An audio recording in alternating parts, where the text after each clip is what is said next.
machine learning. And actually, we now entitled this series Data from Data to Discovery.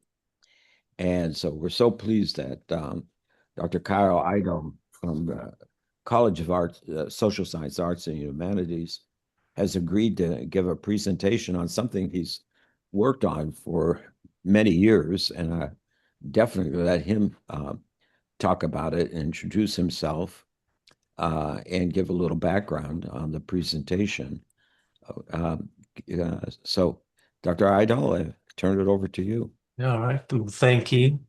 I know that I'm honored to speak um, in this session because Dr. Lowe and I have had a lot of conversations about um, the role of the domain expertise and big data and how to kind of merge the two and to use big data in areas in the social sciences and arts. And largely what I'm going to talk about today is kind of an example of how AI and big data can be used um, in history, in studying historical, um, events. And I'm going to be using 18th century caricatures as the kind of the device to talk about this, but it can be used definitely in a lot of different areas of history. Um, and I just kind of want to open up the eyes by giving a concrete example of one way that it could be used. I'm going to start sharing my screen here. Looks good. Kyle, Thank you. we see. Um, Yeah.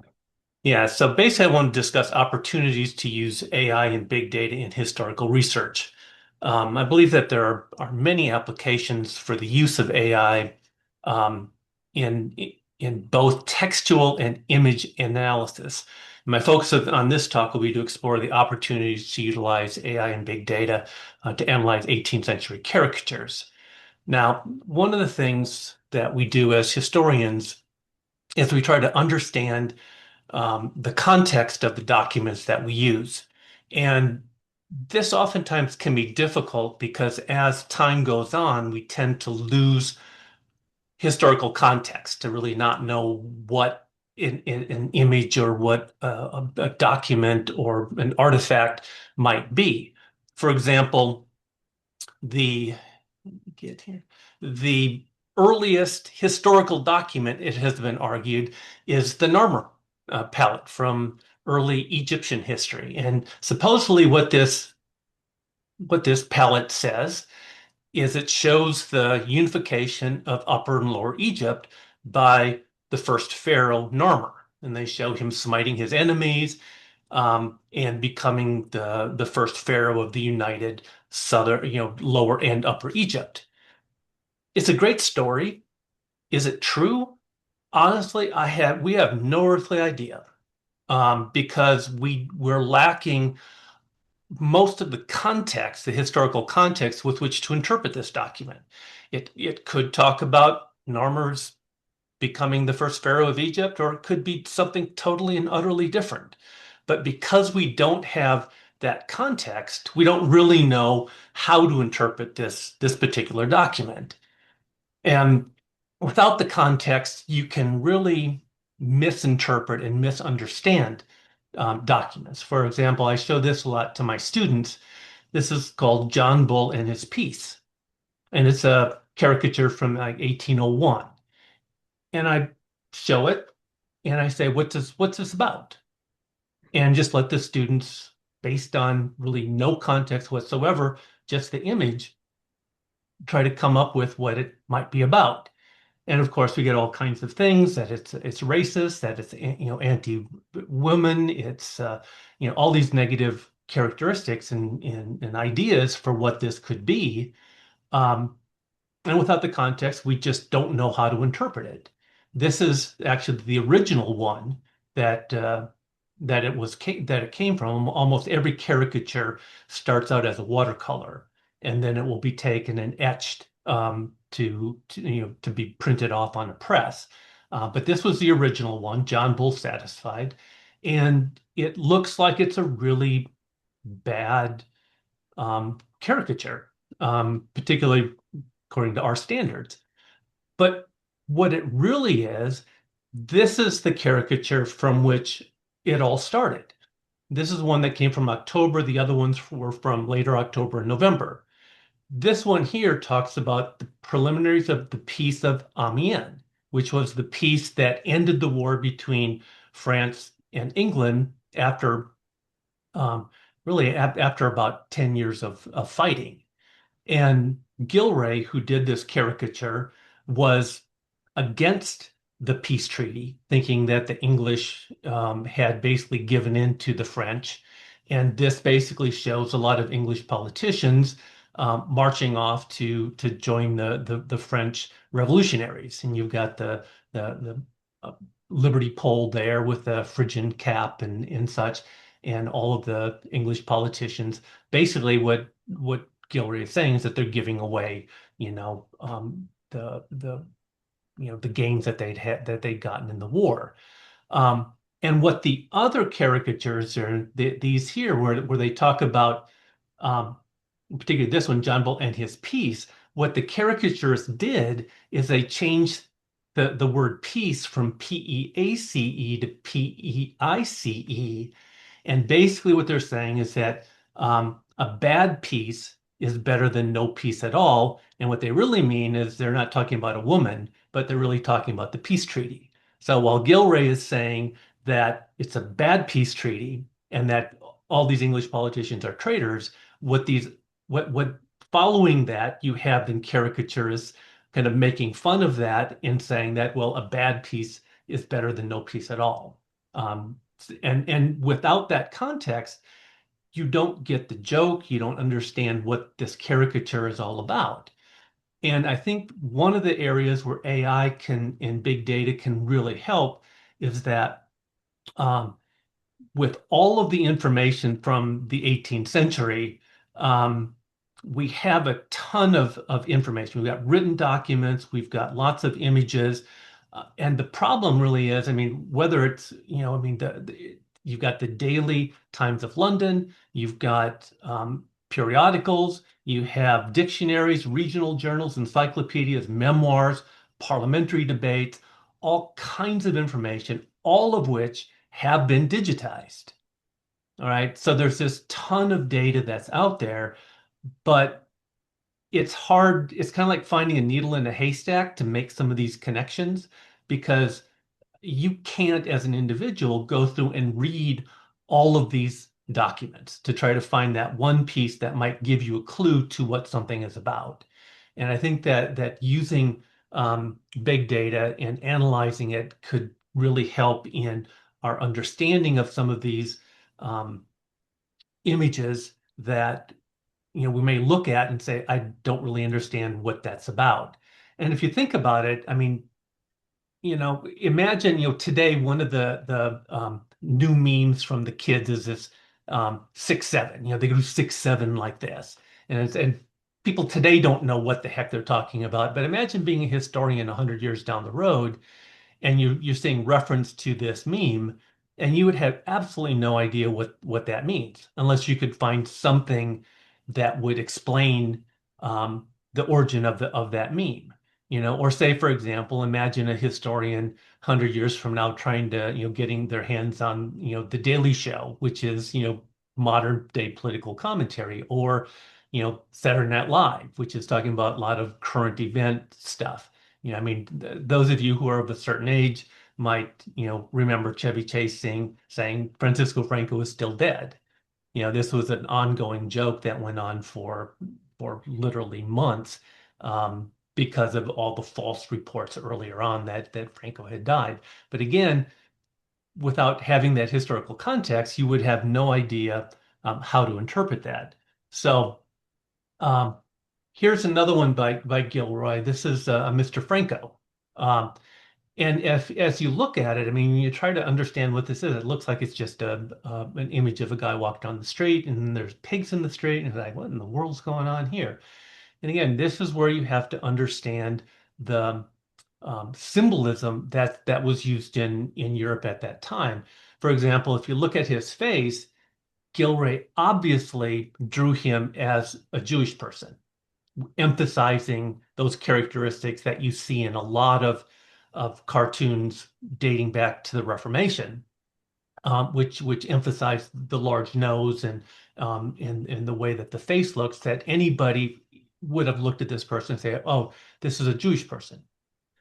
And the thing about um, Jews in imagery and a lot of iconography is that almost always, if you had a Jewish person, you'd have pigs, and there'd be pigs with them.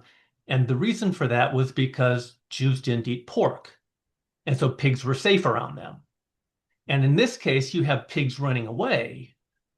The imagery here is that he was Jewish but converted to Christianity and now can eat pork, so the pigs are running away. But they're still in there because he was Jewish.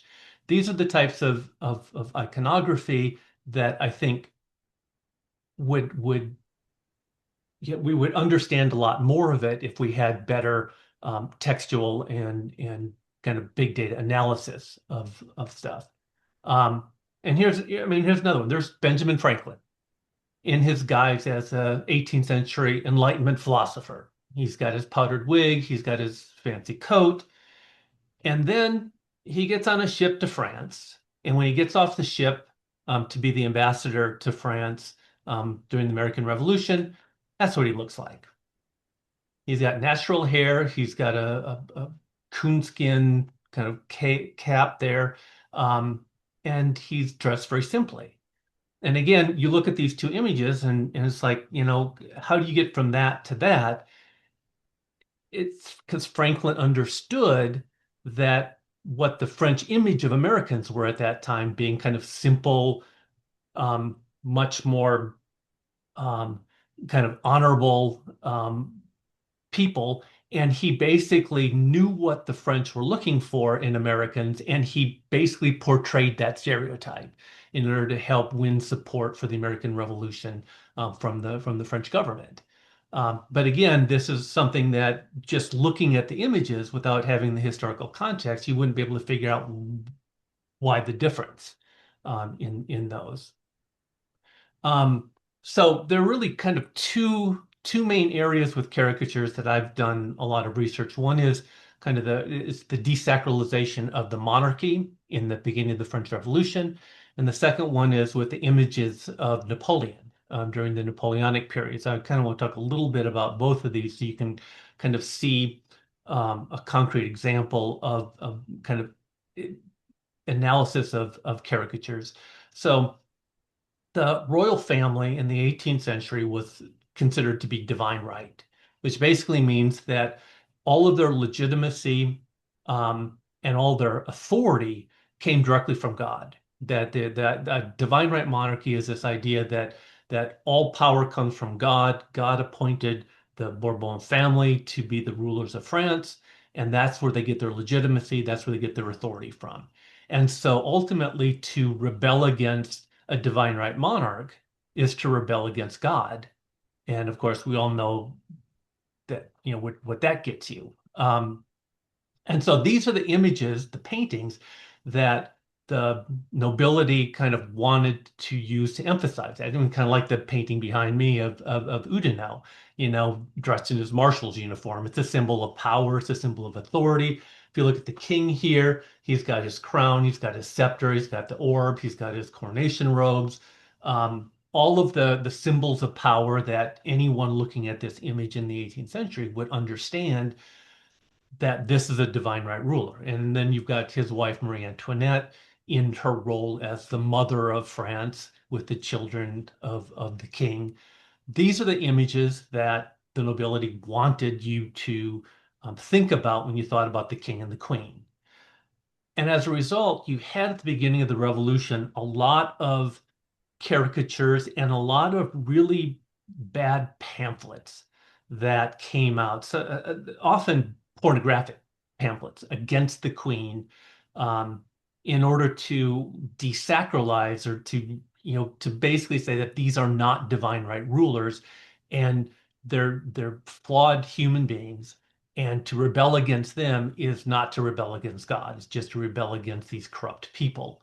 And so these are some of the images. You've got the one on the left, which you don't look at too closely here, but it's the king rocking the cradle, and in the back, it's the queen. Well, but the idea here is that the child of the king and the queen was not really the king's child because the queen was fooling around, which again, when you bring in legitimacy, it's very, very important that queens um, didn't have affairs because you didn't want to have any kind of um, question about the bloodline.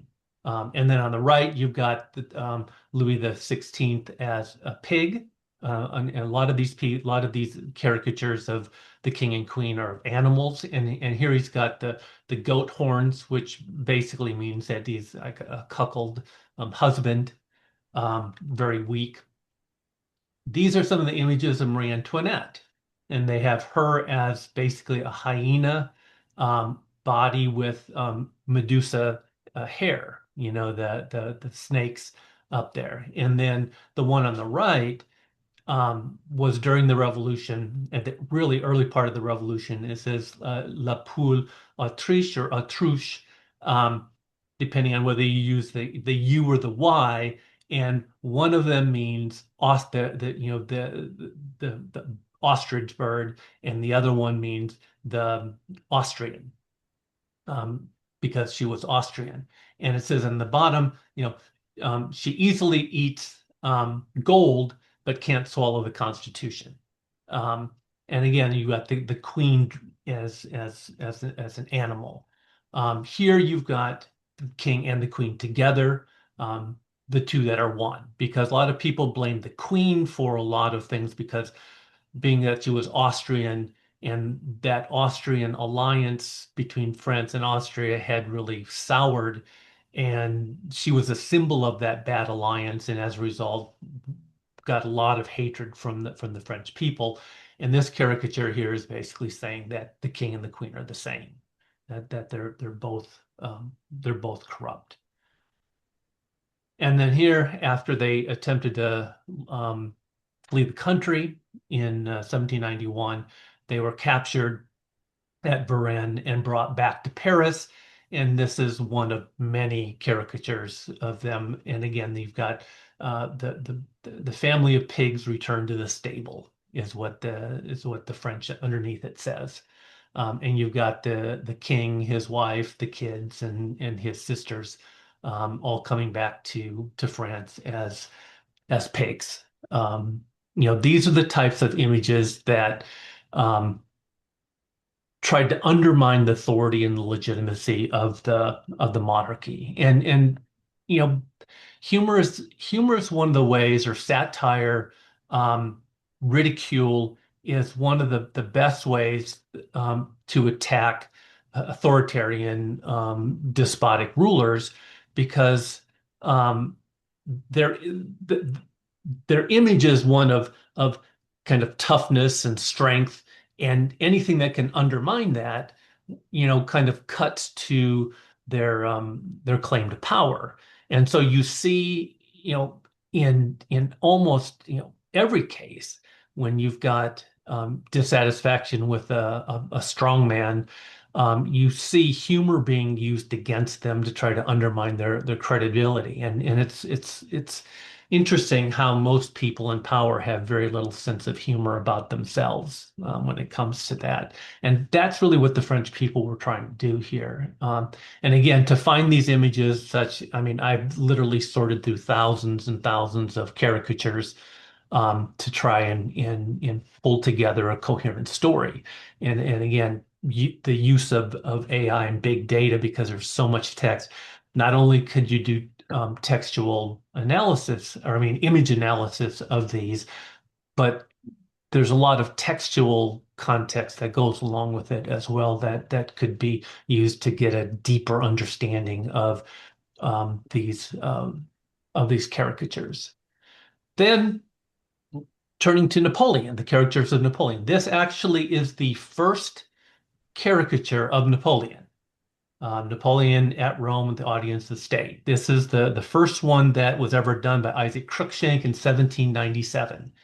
And if you look at that person on the right, that's Napoleon, and it looks absolutely nothing like Napoleon. All right, absolutely nothing like Napoleon, which basically meant that the French caricaturists, really, this was the first time that Napoleon had come to kind of international attention, but nobody really had any good images of him with which to kind of portray him.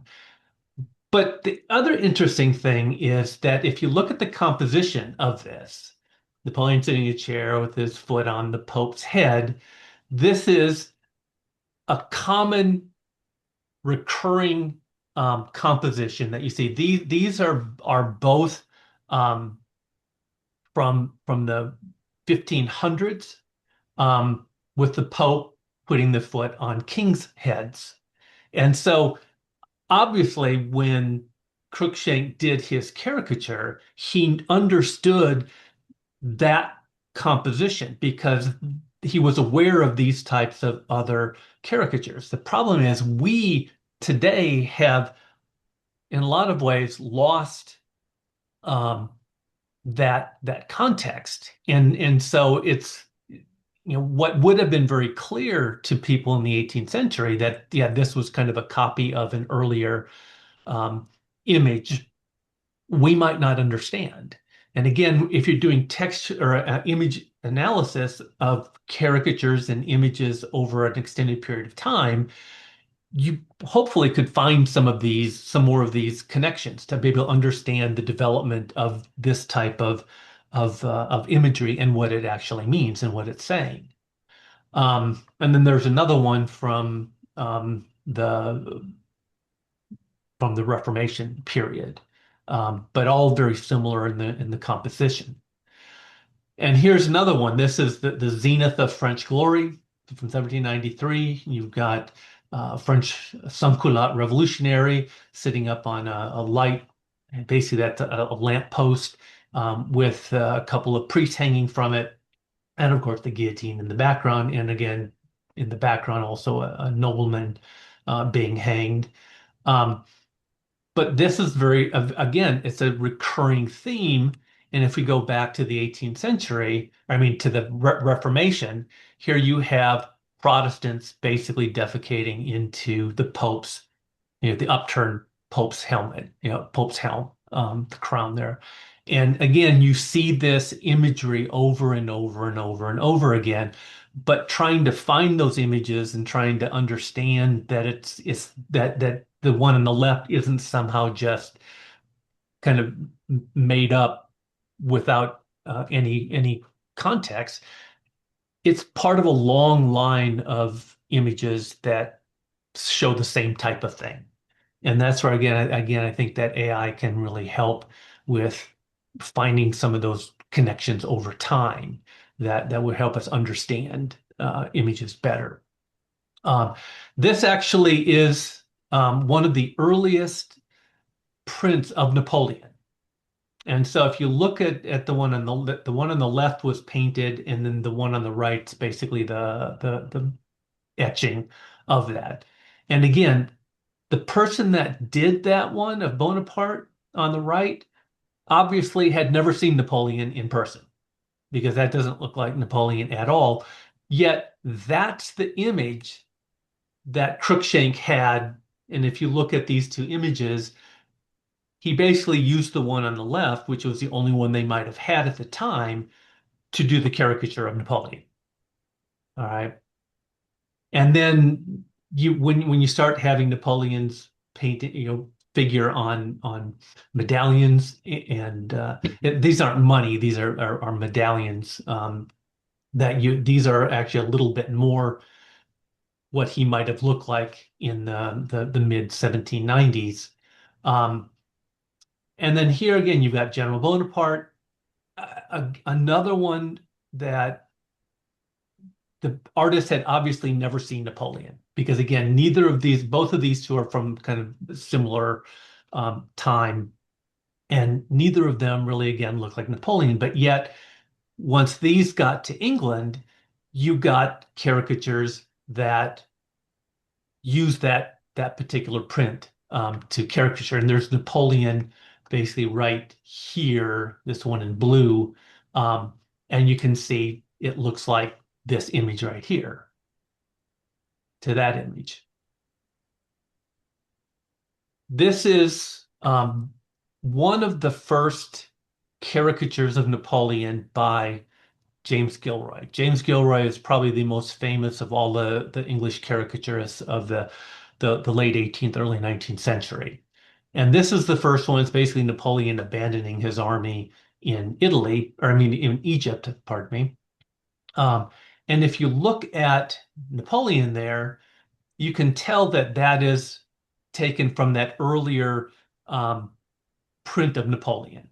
So it looks like that first one that I showed you, and again has very little to do with what Napoleon might have looked like. This Once Napoleon became first consul and had an official portrait done. This is kind of the official portrait of Napoleon as consul in 1799, 1800 when he took over the French government. And from this point on, this image with the shorter hair and kind of the real sharp face, this image and this one by Apignoni um, are the images that the English caricaturists use to portray Napoleon. So you've got that one and that one. And when they got to England after being printed, then you started to get these types of images. This is Napoleon here on the left, and you can see he's got his bicorn hat on, and he's got that very sharp, sallowed face. Um, and that's from that portrait of Napoleon as first consul. This now is a lot more like what Napoleon at that time looked like. And in fact, it becomes the model for all of the caricatures of Napoleon. It's James Gilroy here, who um, is a person that kind of creates the I guess the template for how to draw Napoleon in caricature that then gets adopted by all the other English caricaturists. Um, but here, Gilray, you've got Napoleon being, of course, very, very thin, but he's still normal height. This caricature is actually ridiculing the opposition party in England, and um, you've got Fox here, and his wife, shown to be very large and very unattractive, and then Erskine in his lawyer judge gear, all coming to you know do obeisance to Napoleon, as traitors again, as according to Gilray.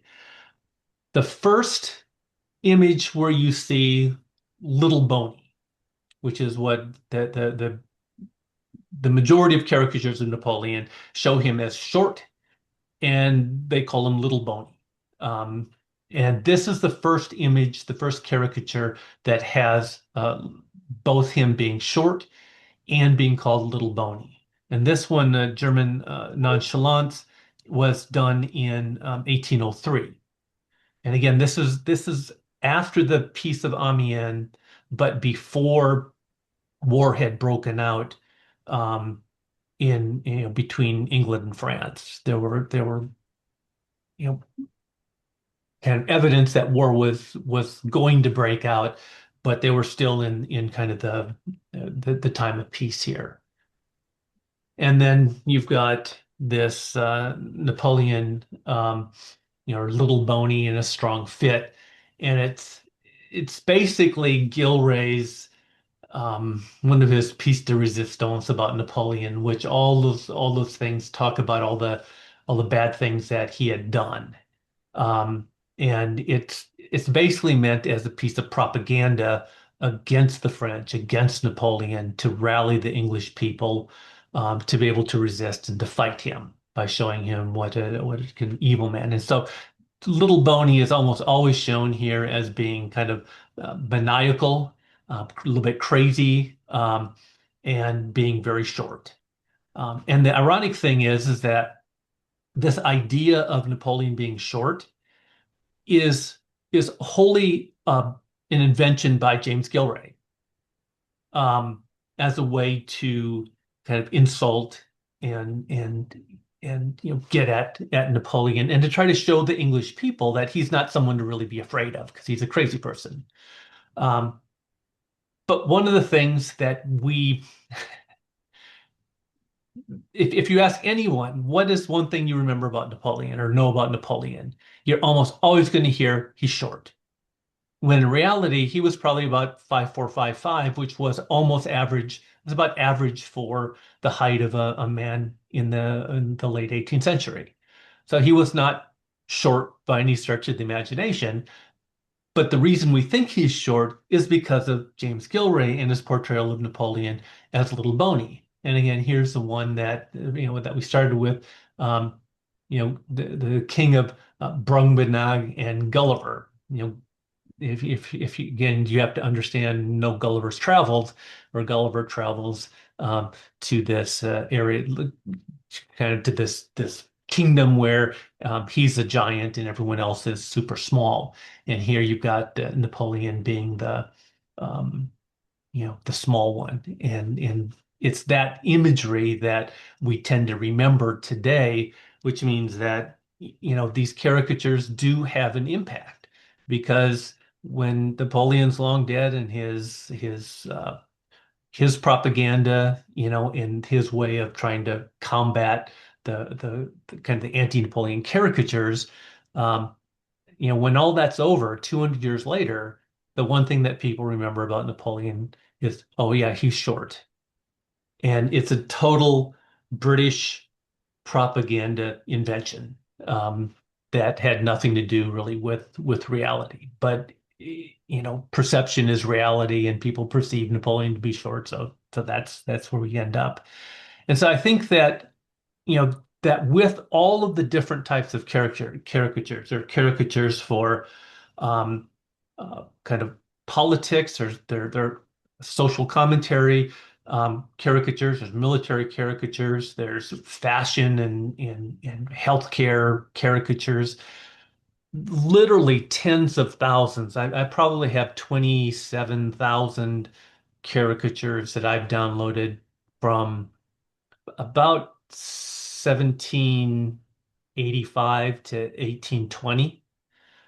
But there are literally tens and, if you expand it further on, hundreds of thousands of caricatures that span from really the Reformation period in the 1500s through into the 20th century. So I think that there's a lot more to be studied with caricatures. And again, what I'm focused on are those during the French Revolution, Napoleonic period. But one of the big issues is, once you have all of this information, once you have all of this data, how can you analyze that to try to understand those caricatures and to find connections, to be able to better to understand that period of history? And that's really one of the areas which I think that AI and big data can really be very useful in history. And with that, I'll stop and ask if there are any questions, and field any questions that you might have. Yeah. Oh, wow. Thanks so much, Kyle. Mhm. Yeah, let's open it to questions. That is really a fascinating presentation. Let's questions from the participants. I mean, just raise your hand and we'll try to recognize you. Or if you want to I put, do have a question. go Mhm. ahead, John. Yes, I don't know, in my previous presentation, I showed something about the Herculean scrolls. I don't know, you know about the Herculean scrolls. Mhm. That's like a Roman papyrus that they were recently they using AI to, reveal some information, without uh, open the because that's carbonized, something like that. So just can imagine how much information you can reveal from those pictures. Yeah, It's and one of the big things is that language has changed, and the way that they use language has changed, and to look at the meaning of the words because Mm. what some of these, on the caricatures, the way they use some of the words are very different from how we would understand them. And to be able to see how they're used kind of during this time period, so we can better understand the actual, the meaning of the words, we can get a better understanding of what the characters actually mean. Wow, yeah, that's good. Hmm. That's clear. Dr. Uh, John, any other comments, John? You okay? Yeah, Oh, no, and okay, yeah, yeah. Dr. Mativa? Dr. Mativa? yeah, Carl, thank you very much. This was fascinating. You really struck a chord with me because after chemistry, art and history are my biggest passions. So, thinking about this from integrating sciences. For example, the materials that people use to create art and those caricatures as well, as a part of it, they have changed. So you can use AI to identify the materials as well as the very canvas that they use to do that. Not only, I mean, ink, this includes ink, this includes everything. Also, another thing is in the context of the historical settings, it's interesting how the things vary from author to author, from people who worked in the same, the same time, let's say during the French Revolution, and what is the common and what is the different in, for example, emphasizing the facial features or using some other tools to exaggerate and to basically make fun eventually of those people. So to me, the possibilities are endless. Here, it's just open world. Um, how are you aware of any data that have been collected or any attempts that have been made? In this, let's say, to identify any of those. I mean, I don't even know where to start. Maybe to connect, to relate works from different authors in the same era, or to relate things as you related those from the 15th or 16th century with the one from the French Revolution. Again, the same motives. Are you aware of something that has been applied already? I don't think that big data has been applied to caricatures or these types of Mm, images, which is why I think it's a wide open here we go. area for research. And and it's interesting because almost like I said, almost all of the caricatures um, were initially done in watercolor. Almost always, and in fact, the people the artists that actually did the caricatures um, were totally different from the people who actually etched the caricatures in their own. But and so a lot of times you had a lot of individual print sellers where they like Crookshank might be in one, Rollinson might be in one, Gilray maybe in one, and they're in a type of print shop. Um, and the kind of the caricaturists that who do the watercolors would kind of go around and see if anyone was interested in etching um, that particular image. And of course, there were only a few of the caricaturists like Gilray that actually did their own drawing as well. Um, but what ends up happening is that no matter which caricaturist did, particularly like for political drawings, with all the political um, members of parliament and members of the government and such, almost always there's a similarity in how they all drew those people. And so you can look at um, caricatures, political caricatures, um, throughout this period, and once you see what, say, Charles Fox looks like in one, you can generally identify him in all of the others. And the British Museum has done a brilliant job. They published, they've got probably the largest collection of caricatures in the world. And again, dating back to the 1500s. And they've done like a 12-volume, huge 12-volume set of explanation for a lot of these caricatures. And if you go to the British Museum website and look at their collection, all of the caricatures are online with the description that was done in these books. And so there's a ton of information that's there, and in a lot of them, the people are identified. Um, and so you can look at that and you can see and identify who all the people are in there because that's really important, particularly for political caricatures to know, not only, what people were in power, which people were out in opposition, and what their positions were on, the French Revolution or on, Ireland or America, the American Revolution, whatever it happened to be. Um, the more information that you have, the better off you're going to be. And I mean, Yale has a huge collection too, and there was a friend was telling me that they, were listening to a couple of people trying to analyze a particular caricature, and were coming up with all kinds of crazy ideas. And the guy looked at me and said, "Oh, that's Wellington's wedding," you know. And they're like, "Well, how did you know?" And it's like, "Well, because I know the history and I know what Wellington looked like." But it was something that, he knew because he had the historical context to be able to look at and say, "Oh, I know what that is."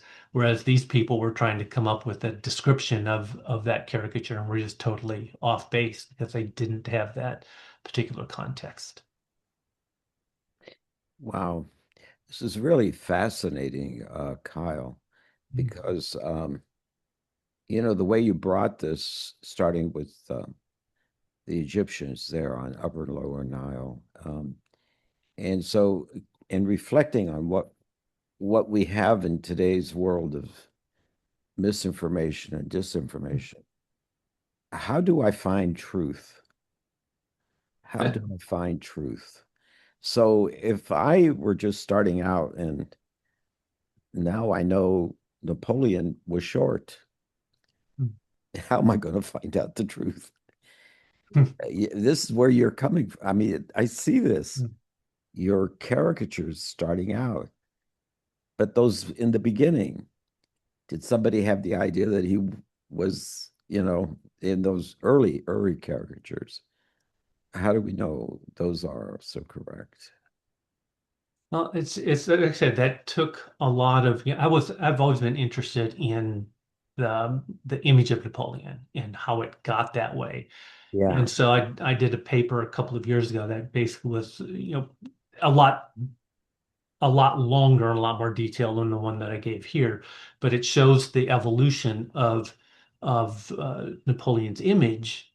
And really, it's very fluid from 1797 through about 1804. It's all over the place. But once Gilray does his little bony caricature, then everybody else copies it.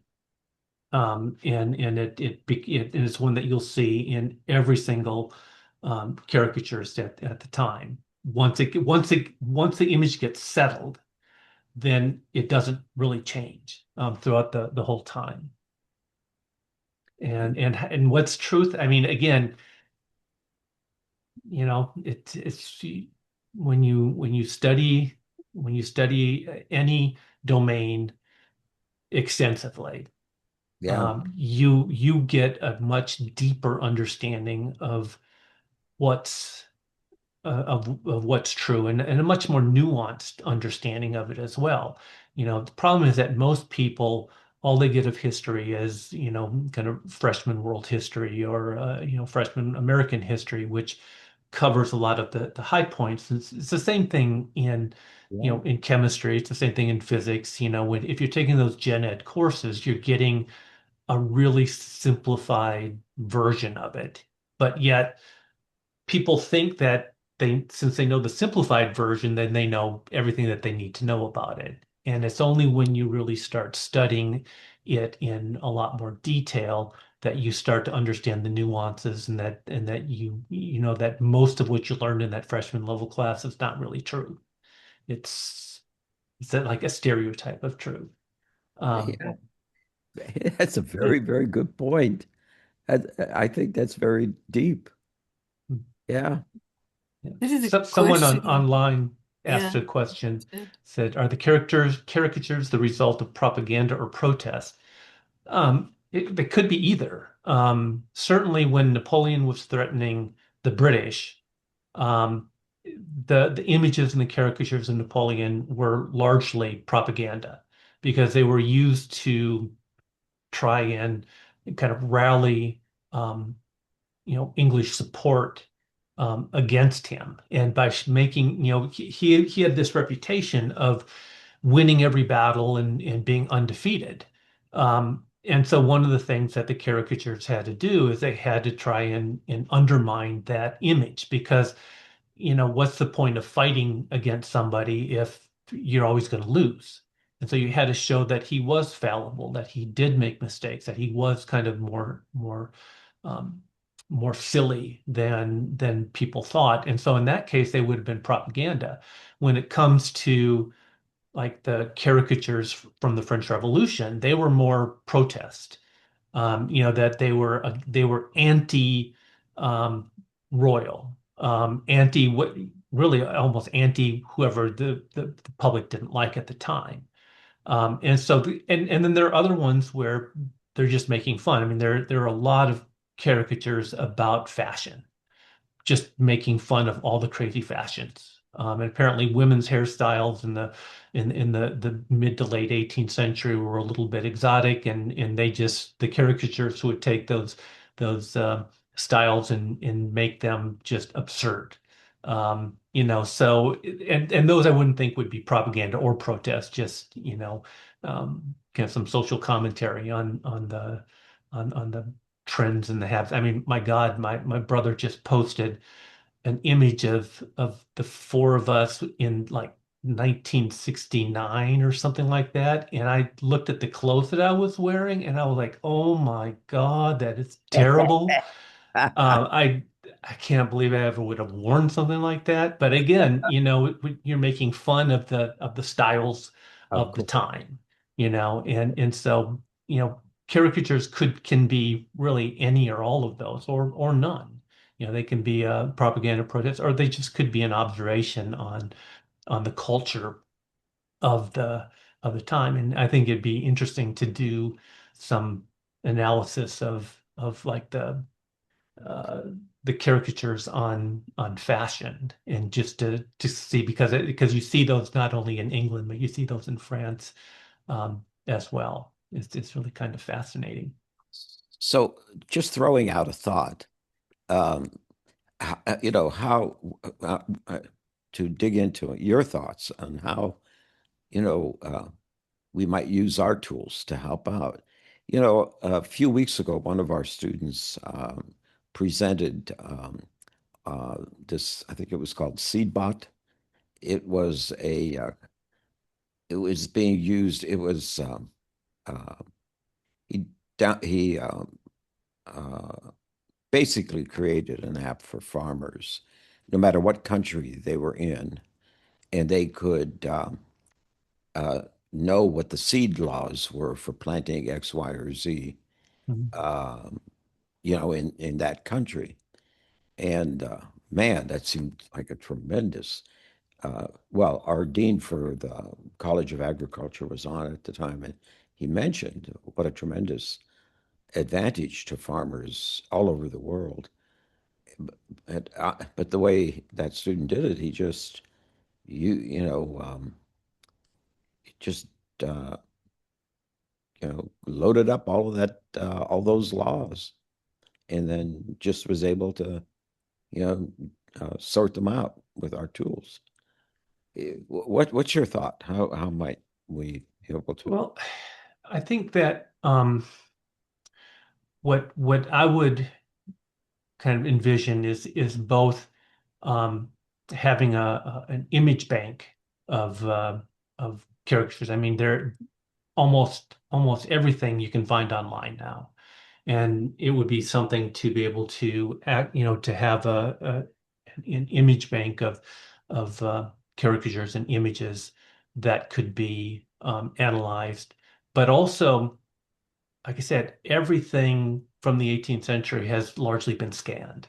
And so you could take and read in all of that, um, and then do analysis of all of that text. So not only do you have kind of image analysis using the characters in the image, but then to help to understand that, there's the textual analysis that can be done based on, like I said, the newspapers, on the periodicals, on the memoirs, because that's where you find references to a lot of these events. And you have to know kind of what the events are, what they're talking about, before you can really understand how to interpret um, a uh, a particular image in what they're trying to say. And like I said, since we've lost a lot of that context, I think AI can help, give us back some of that context, and to be more sure in being able to say this is what this is about. I mean, it's not going to save the planet, like, the, Yeah. the one with the seed bank, but it will help us to better understand Exactly. past, which I think is also, as a historian, I think that's important. That's a good point. Yeah, I really appreciate you sharing that. That's fantastic. This is so interesting, especially when you look at the caricatures that Mhm. we have today coming across every single day, Oh yeah. and the messages that they're portraying. So Yeah. Well, anyway, like I said, yeah, when it comes to history, plus ça change, plus c'est la même chose. The more things change, the more they stay the same. yeah, And again, the way that you attack people in power, and it doesn't matter what country you're from, it doesn't matter what time it is you attack them through ridicule, through humor, through making them look silly. And you see examples of this. I mean, that could be a paper in and of itself, of just looking at um, different time periods in history where um, the great and powerful have been kind of undermined by the use yeah, of humor and ridicule. exactly. So, oh, we're coming at the end of our time, but I do want to give one last chance to anyone in the participants. Any other questions, Um, comment? one quick thing. It may not be a question, but the one of the things that I think that kind of struck me was the idea that this can lead to some democratization of learning. Because as you know, for any of these things, for anyone to learn about them, it can literally take years of study and research, Mhm. and that can take you a while when you're just searching for a specific answer or concept. And so, for example, if I'm doing something in the field of chemistry, which I know very little about, if we can, pull these systems together in such a way that I can get the answers that I need, um, to kind of, just help us. Okay, this is all you need to understand to truly have a firm grasp of the idea and the concepts that have been presented here. I Mhm. don't know if that's something that you might agree with. Yeah, no, absolutely. I mean, you know, using ChatGPT and asking questions is kind of one thing, but to actually, have the specialized information in figuring out algorithms to analyze it, I think you can probably get a deeper understanding of whatever the domain is that you're trying to understand. Yeah, in particular, I think the first image you showed of Napoleon with Mm. his foot on the head of the Pope, Mhm. his other foot was on a red cushion. Mm. I was wondering if that had any importance to the caricature. Hmm. I don't know. I I hadn't analyzed that deeply. But generally with these caricatures, everything is in there for a reason. And you may be able to come up and understand, 70 to 80% of a caricature, but there may be a couple of things in it that'd be like, okay, I don't get why that's there, you know. And that's where, we could really use help with,